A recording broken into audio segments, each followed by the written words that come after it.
Fashion Insider friends, what is up? This is the Fashion Crimes podcast where I cover all things fashion, style, shopping, style inspiration, and interview incredible small business owners who are changing the fashion industry for the better.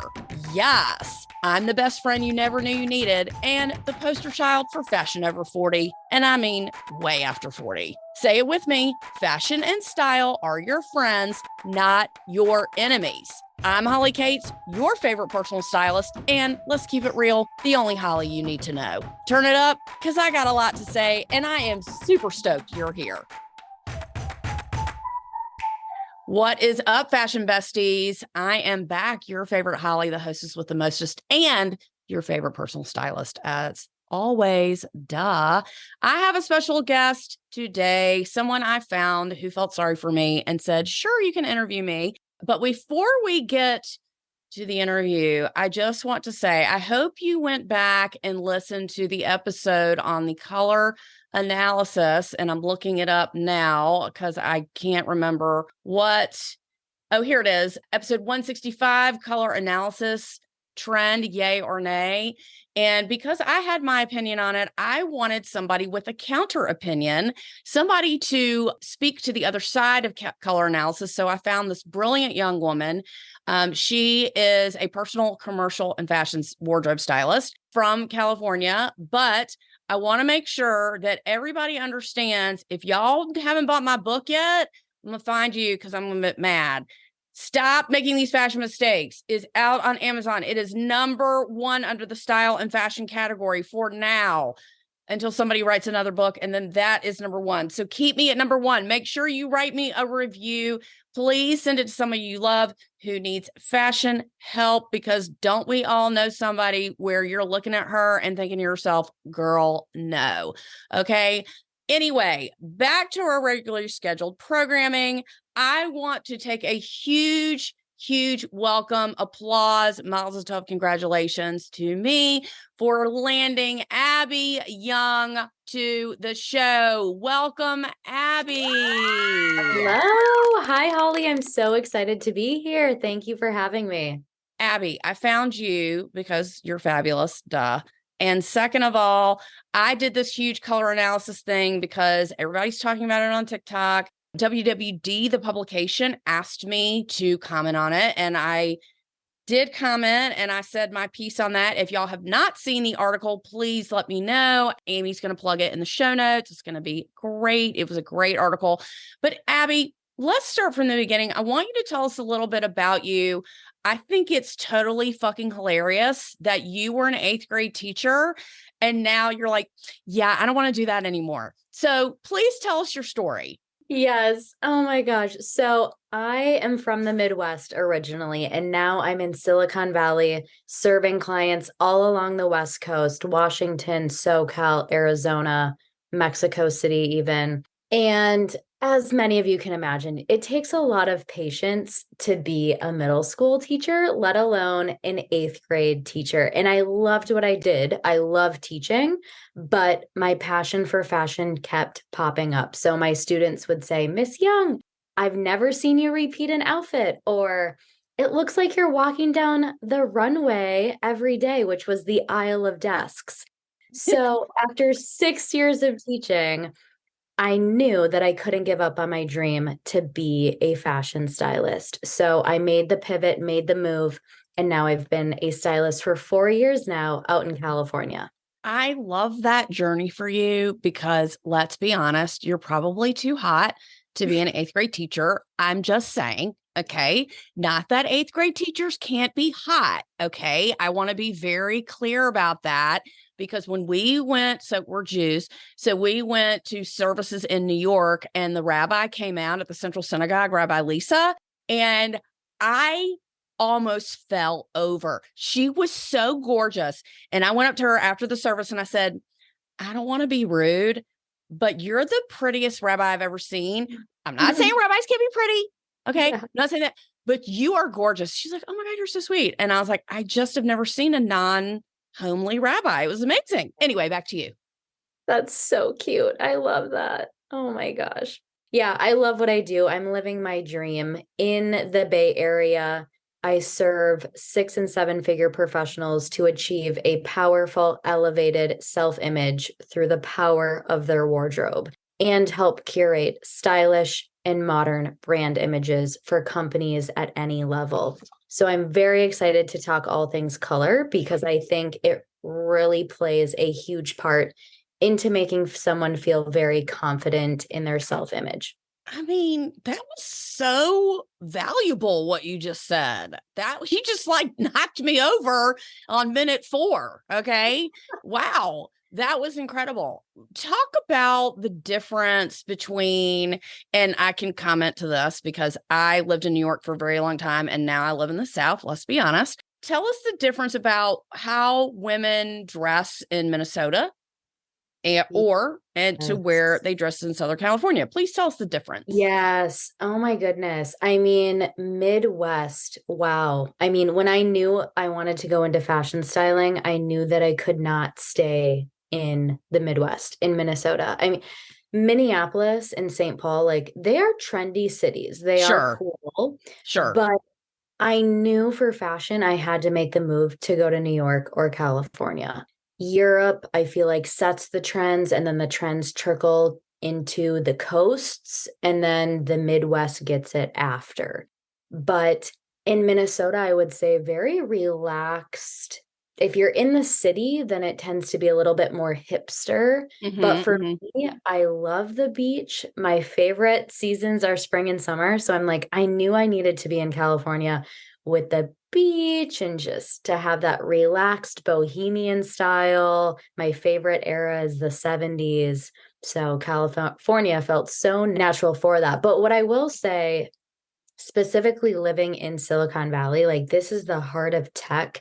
People dress so casual. So it's actually not so far off from the Midwest. Like here, it's a lot more about quiet luxury. You know, a lot of people have money here, but they aren't going to be showy about it, but they still dress very casual. My own personal style probably fits more so with SoCal, a little bit more edgy and artistic.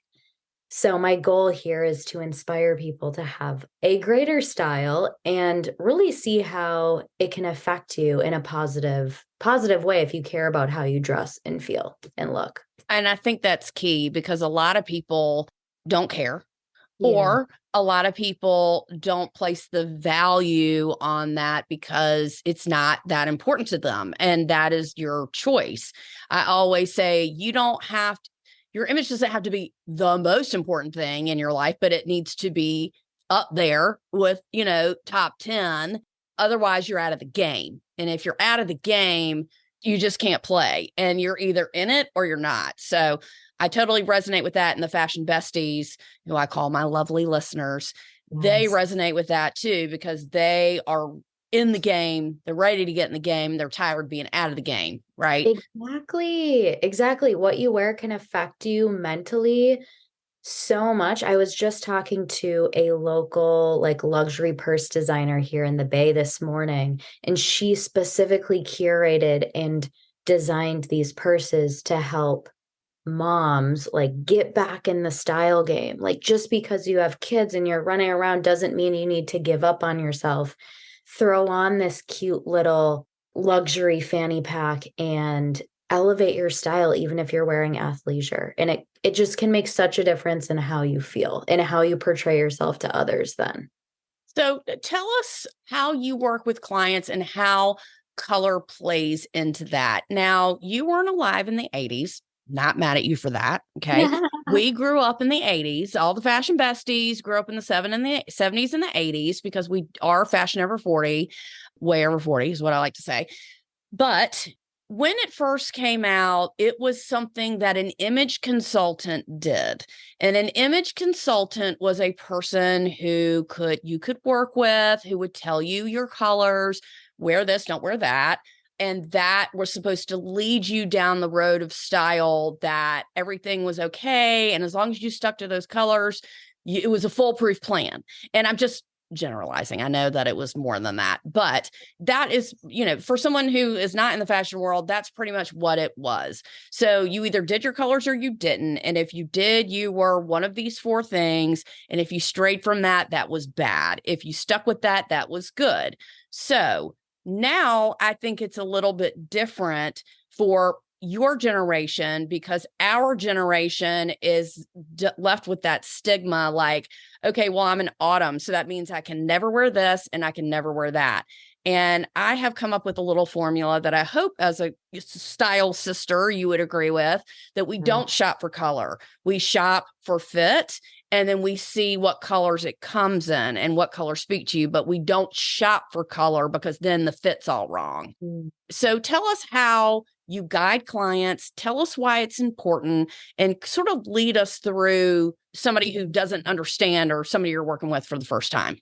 Yes. So whenever I work with someone for the first time, the first two pieces that I look at are their silhouette and their colors. And those two things I feel like really lay a strong foundation in how I shop for them, and then how they can also shop for themselves moving forward. So if you don't know this, colors generally stay the same for about every 10 years. Just as we age, unfortunately, we lose pigmentation in our face.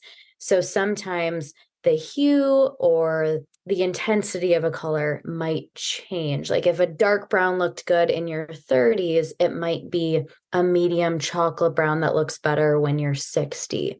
So I like to test color for a couple of reasons. One, I do believe, and I see it, that certain colors look better on different skin tones. So think of it as if you're getting your colors like looked at Sephora for makeup, wearing the right colors for makeup is so important. Same with if you're getting your hair done, you're like, ooh, should I get highlights? Should I get lowlights? Should I get red or brown in it? Same with the colors that you wear for clothing. It's just as important, I believe, as makeup color choices and hair color choices, because it's how it goes with your skin tone. So when I'm testing colors on clients, we'll look at whether they have cool undertones or warm undertones. And I explain to my clients that it's not an exact science. We cannot, and I do not label people into a specific season like they did in the past. That's very old fashioned. Now we look at all of the colors across all four seasons, as well as whether high or low contrast looks better when thinking about prints, patterns, or stripes, and whether they have a cool or warm undertone. And no one has 100% cool or warm undertones in their skin, but whatever they lean towards, we want to match the undertone of the color. So if they have more cool undertones in their skin, colors with cooler undertones will look better, and vice versa. If they have more warm undertones in their skin, then colors with warm undertones will look better. So when we're testing these, I'll literally see crazy red boxes appear on people's foreheads, which we don't want. Some colors might bring out the under eye, like dark circles, which we don't want as well. And then colors that really don't work with their skin tone will completely wash them out. They'll look like they saw a ghost or are sick. So I want my clients to wear colors that really light them up. A lot of the people that I work with are high-level executives or entrepreneurs, and it's important for them to look and feel their best because they're the center of their business. They're front-facing. Colors also hold a lot of psychology. So with my personal clients, if they have a certain speaking engagement coming up, we'll think about what color they should wear and tailor their message and how we want people to perceive them. So for example, blue symbolizes trust. So if you wear blue, I think you can appear more trustworthy to your viewers. Other colors hold other symbolization too. And there's also a crazy, weird phenomenon. I'd encourage listeners to look this up. There was a research experiment called enclothed cognition. And it was a test basically testing whether what you wear affects how you feel. So they didn't test color in this experiment, but I believe that what they found can extend to color. So they tested, I believe it was a white lab coat, and they wanted to see whether someone wearing the white lab coat felt more credible and authoritative in it versus someone in a painter's jacket. And sure enough, the person wearing the white lab coat felt more authoritative and credible and intelligent because of what that clothing piece symbolized. And I believe colors can do the same thing. If I wake up and I'm moody or not in the best mood, I'll purposefully put on a brighter color. Like today, it was raining here. I chose a brighter white tweed jacket to wear because that uplifted my mood. It made me feel better. So that's another reason why I think colors are so important for my clients. So what are you using to test this? What is your method? Yes. So specifically for clothing color analysis, I use a set of Italian color drapes. So picture rectangles the sizes of placemats, and we test all 4 season swatches. So there's about 12 colors per season that we're testing. We also start out with these face cutouts where we can test warm or cool undertone. We test the 4 seasons with those as well, and whether low, medium, or high contrast looks better on their skin. Because I think you guys would agree, you've probably been out and about where maybe you were distracted by what someone was wearing and you were like distracted by their clothes and couldn't look at their face. It was probably too strong of a contrast, or maybe it was too dull. The ultimate goal when testing colors is we want the attention to be drawn to the person's face versus the color. And we don't want the color or the wrong contrast to create negative effects on their face either. Have you been trained to do this? Like, oh, you've been specifically trained. I see. Yeah. So in my fashion stylist certification through the Fashion Stylist Institute based out of Sacramento, yes, I was trained in color analysis, which is a part of the greater, there's a group of, it is like image consultants based. So it's based on AICI, so the Association of Image Consultants. And to your point that you made earlier, I don't think there are a lot of fashion stylists doing color analysis. There's actually still more image consultants doing it, but I saw that it was so important. I wanted to integrate it in a more modern way in fashion styling. Asking you this because I want to know. Yeah. A lot of my clients are beginners or they're moderate to starting to get it, drinking the Kool-Aid. It sounds very confusing. Is Yeah. it confusing or am I making that up? I think until you do it, it can be confusing because Okay. if you tried the different TikTok color analysis filters, they might come out different each time. Maybe you tried something on the web and it gave you a different result. If you're testing yourself on a computer, the screen's colors aren't the same as in I person. agree. I totally agree. And so I think getting your color analysis tested in person is probably the best, and finding someone who's not going to pigeonhole you into one specific season I see. is also better, because at the end of our appointment, the client receives a complete lookbook of all of the colors that work and the colors that don't work, because you can still use the colors that don't look best on you just on the lower half of your body, away from your face. Use them as an accessory or a That shoe. is a great. Say that again. You can still wear the colors that don't look the best on you just on the lower half of your body, away from your face. I really like that. I never realized that.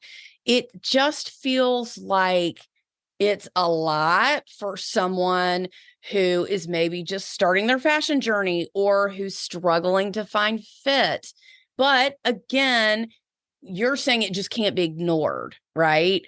It cannot be ignored because it really can add that extra subliminal message. Am I hearing you correctly? Yeah, exactly. It can help add a message that you're trying to send to people. some of my clients, yeah, they're new to style and fashion. They're used to wearing just an achromatic black, white, gray palette, and they're looking to take the next step. And so when we deliver this color report, I tell them, like, do not feel like you need to wear all of these. Like, some of them are like, ooh, like, where should I start? And we usually talk about those two colors. Like, okay, when you go shopping next, look for a midnight blue or look for this royal blue to branch out slowly. But then there's also the clients who are like, ooh, yeah, like I want to throw on the acid yellow. Well, so basically, and tell me if I'm hearing this correctly, it's just a guideline, right? There's no color police that's going to come after you if you don't stick to your colors. It's just when you're shopping, because you've already educated them about fit and about how to shop and about what their body type is and blah, blah, blah. Hey, by the way, here's an extra 1, 2, 3. If you have a choice of colors, stick to this, is basically what you're saying. Exactly. Just an opportunity to branch out. So if they don't know and they're so used to just like grabbing that black sweater, so instead, now we know whether that dark brown or the navy is better, and then they can add in one new color into their closet. What makes a color, oh, you had said this before, sorry, better than others if it washes you out? Tell us again. Yeah, so the bad signs when we're testing colors are anything that washes you out, so your face literally gets whiter than your natural coloring. Anything that adds dark circles under your eyes or bags under your eyes.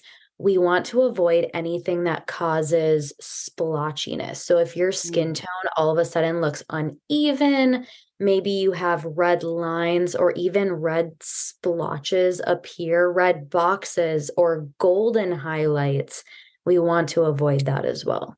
Wow. Okay. So in the last podcast, I did an app and I basically ripped it apart, is what I did. Because again, if you aren't sure about fashion and style, it just leads you down a road that it still makes you question what you're doing. That's all. I like to give people solid answers. So there is no black and white, it is, excuse me, there is black and white. It's either A or B. I usually let people choose their own colors, and people always ask me about color. What is some advice that people who have never done this before, tell us how to do it? Obviously, we do it with you, but how to not do it. Like the digital way is how not to do it, or an AI, right? Tell us some other ways that aren't as concrete as your way. Yes. I get a lot of clients who've gone down the rabbit hole of testing on TikTok with AI on internet, and it just leaves them more confused because you really need a trained eye. Not every client that I test sees what I see. Like when they see it, I'm like, oh, yay, this is amazing. But other clients are like, I have no clue. I can't even see it. Like we all see color differently. Agreed. Yeah, it's so important to find someone in person. And so if you don't live next to a color analysis person that's, near you, or maybe it just doesn't work to fly them out or fly to them, think about what colors light you up. Think about what colors might be the next step. So if you're usually used to the navies, what about a royal blue, like different variations, or a Brayton blue of the colors you're already used to? Look at other hues that you could move towards, because chances are you probably look good in those hues too. And I have a secret tip that I'll share with you guys too. Hot tip. Yes. So when you're shopping for yourself, so this is going to be in person, or if you order something to your house, unpack it and test it on yourself. But stand in front of the mirror with the item. And again, we're talking tops up. If pink doesn't look good on you, you can wear pink on the bottom. Right.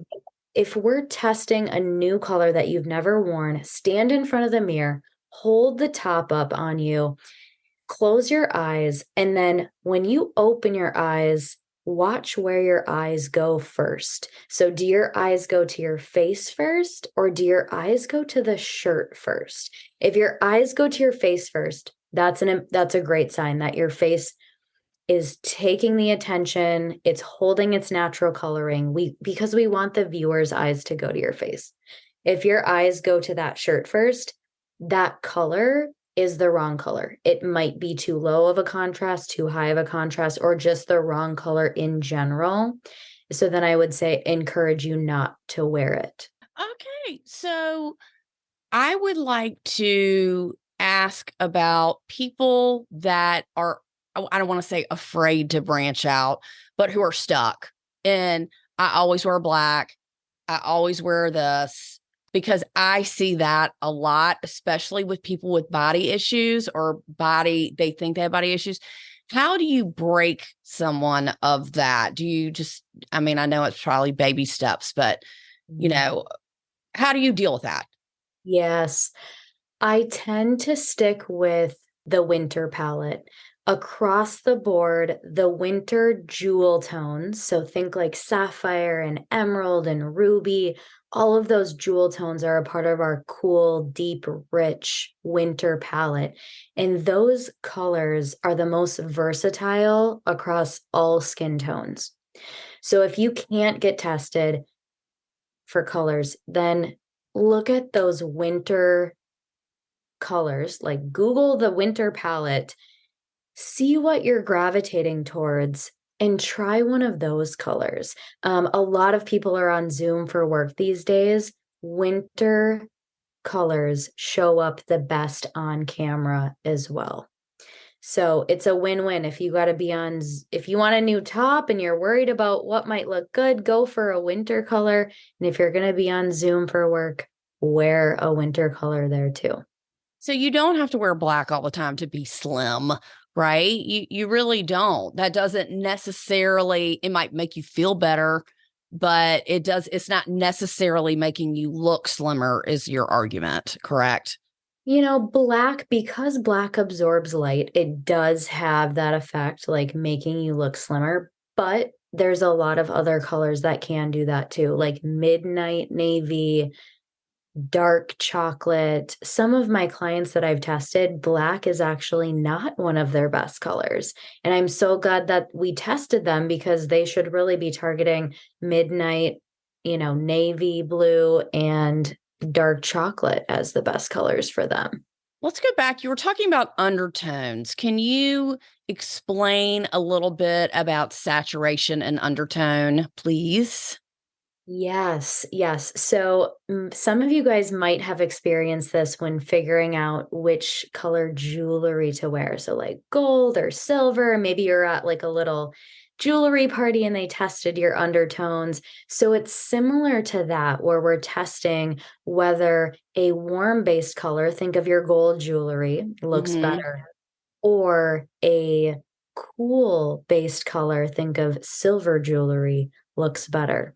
One interesting thing we also test is metallics. So we do look at silver and gold and rose gold, copper, bronze, and navy at the end of testing our seasonal palettes to determine which looks good as well. But the interesting thing about wearing metallics, and not to confuse you anymore, but the metallics don't ascribe to any specific undertone.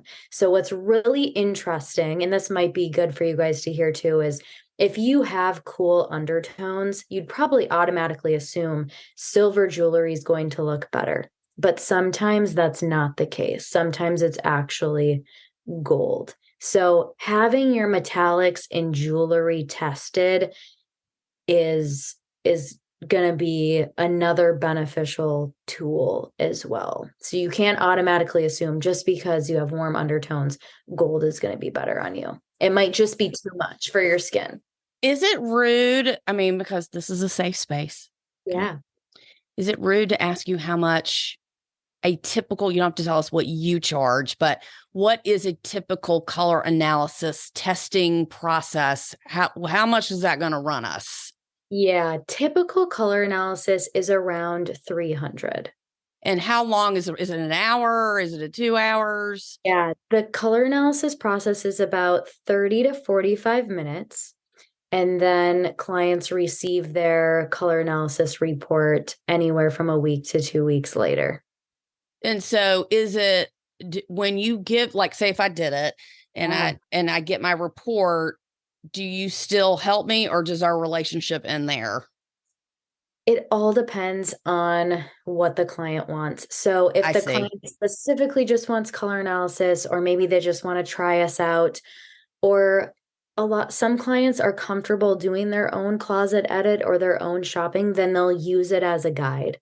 They're like, yay, I have my color analysis guide. Now I'm going to go edit my own closet and shop for myself. Our other clients are like, yes, I'm glad I have this. I can give it to my husband or my family when they're shopping for presents for me. But for my own wardrobe, I want you to do the heavy lifting, edit my closet, and shop for me based on these results. Now, the results, is it just for clothing or is it for clothing and makeup? Just for clothing. Oh, it's just for clothing. Do you do a Yeah. separate one for makeup? I have two amazing makeup and hairstylists that I work with to refer for I specific see. makeup and hair.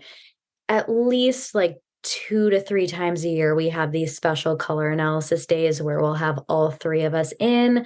People can choose a la carte to do hair, clothing, makeup color analysis, or do all three as a package, which is really fun because then I talk with my hair and makeup gals like, okay, did you find like cool undertones? Because a lot of times it'll overlap. Yes, they have cool undertones, and then they'll specifically recommend different makeup and hair based on that. So it all comes together. Just imagine how good you can look knowing your colors for all three. Is it your colors? You had said every 10 years. Is that your colors forever or not forever? Subjective. Yeah, you can pretty much use this forever, but sometimes it'll change slightly just due to aging. So I I've see. worked with people in their 60s and they're like, you know what? Like I have no idea why this color isn't working anymore. It's just because their facial coloring has changed. Think about how much sun exposure someone has had, when they're older compared to when you're younger. And so we retest the colors, but typically it's a matter of a couple small changes. I see. So can you do it to yourself? Do you do it to yourself? Obviously, you do it to your besties, you do it to your friends, Yeah. and they're like, "Damn it, I love this color." And now you're telling me it doesn't look good. That's got to be a dream crusher right there for you to be like, "You shouldn't be wearing that."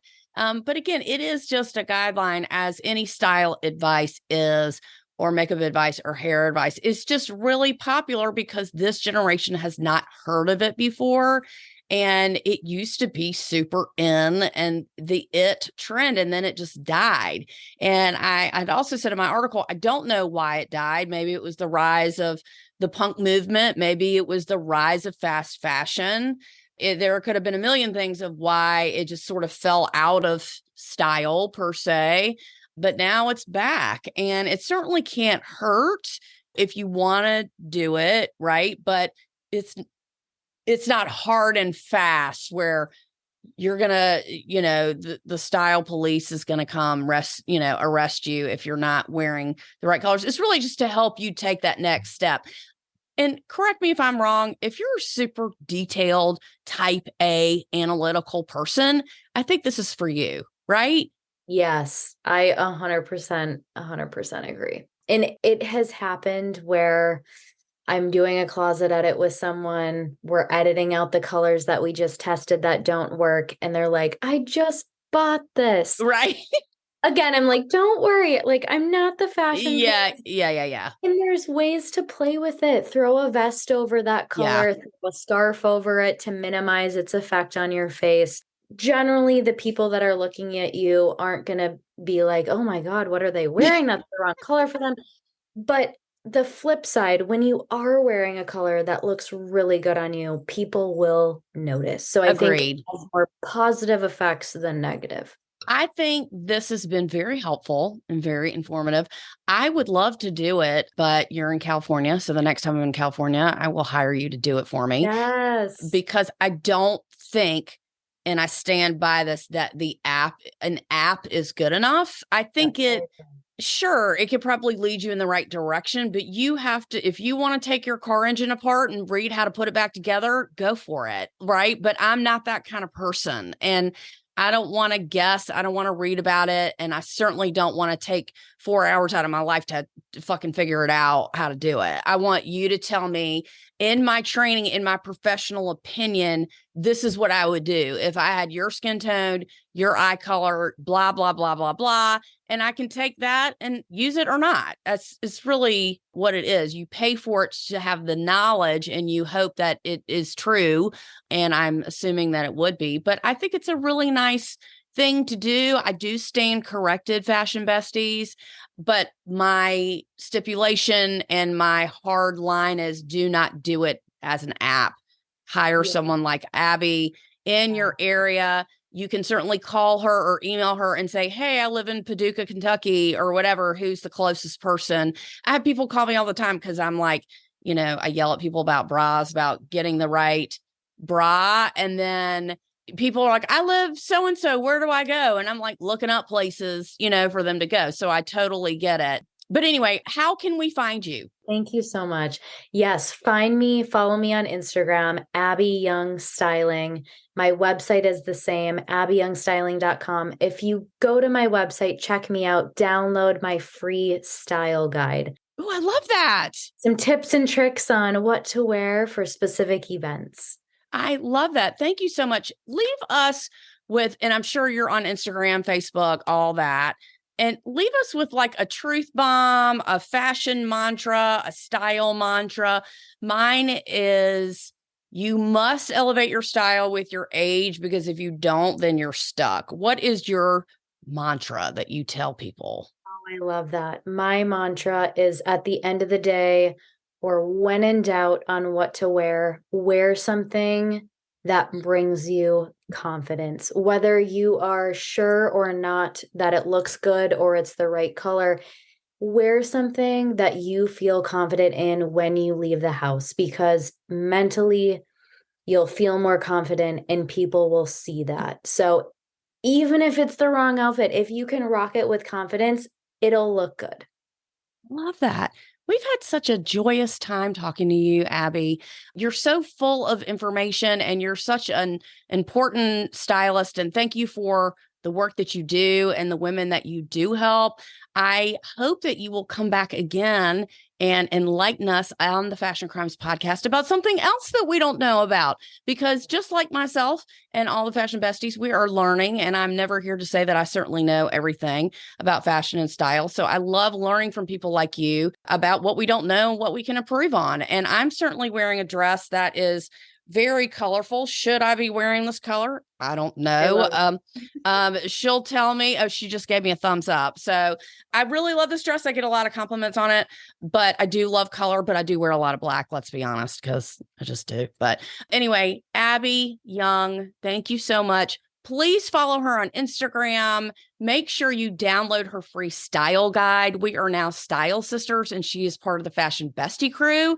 So she will be listening and helping you guys out. If you have any questions for Abby, please email them to her or email them to me, and I will pass them on to her, because we support women own small businesses. That's what we do here at the Fashion Crimes podcast, because your success is our success. And I want to thank you so much for joining us and really giving us all this great fashion talk.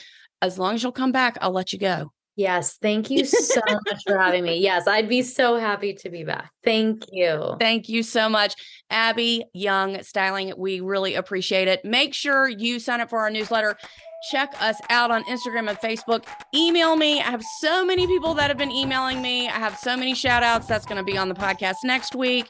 But y'all have a great, fashionable, fabulous week.